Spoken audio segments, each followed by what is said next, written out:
It's been 3 months since the Rowena Fire tore through the small town in Wasco County, burning down more than 50 homes and uprooting dozens of people. Alma McCarty checked in on the recovery, a process which for some has been sluggish.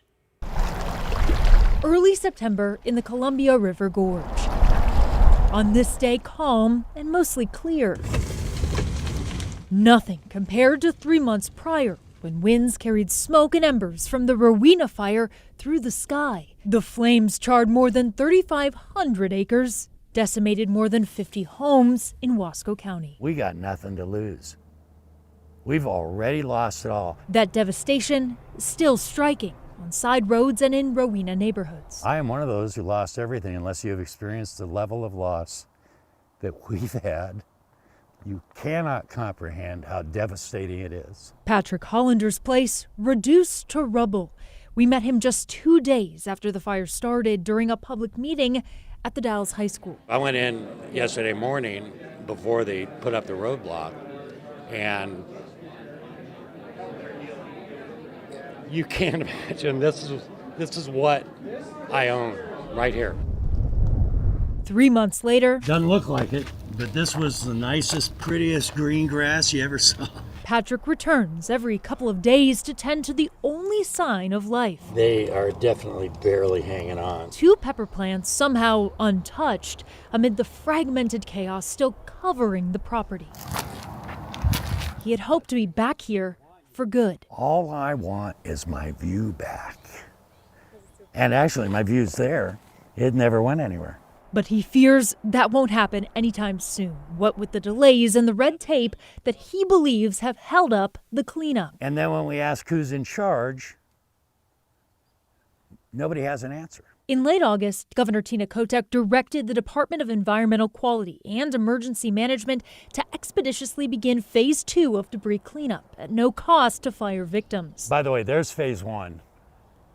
Those white X's. However, Phase 2, the removal of ash, debris, and burned out structures remains in limbo, with no timeline as to when it will begin. Patrick isn't sure if waiting will be worth it. It's going to be interesting to see how long it takes. Do you think for 1 minute I'm going to take that chance?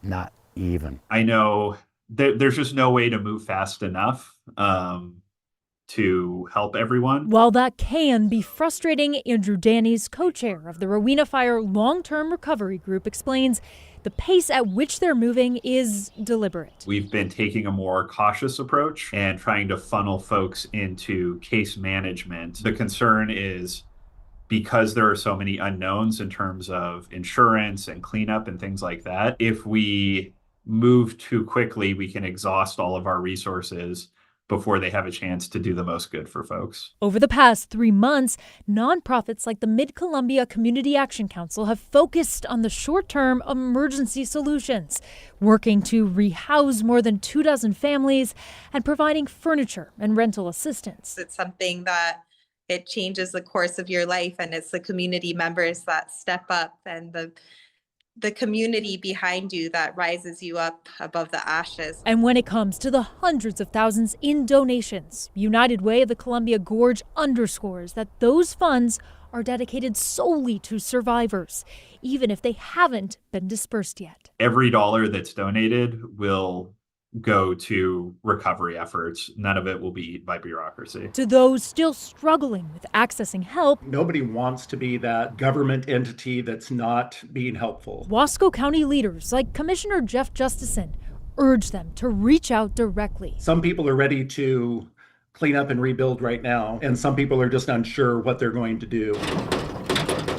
As for Patrick, Another month for foundation and septic, and 2 more months for curing and incidentals. he's counting down the days till he can return. Theoretically, we could be in here in 6 months. Theoretically. Well, because much of the fire impacted a scenic area, Wasco County officials are calling on the Gorge Commission to modernize disaster recovery, asking for an expedited review of replacement structures. In other words, making it easier to rebuild homes after a fire. For more information on how to navigate the different resources offered to families, we'll have details up on kgw.com. Christine? Yeah, just devastating for so many people. Really appreciate your follow-up, Alma. Thank you.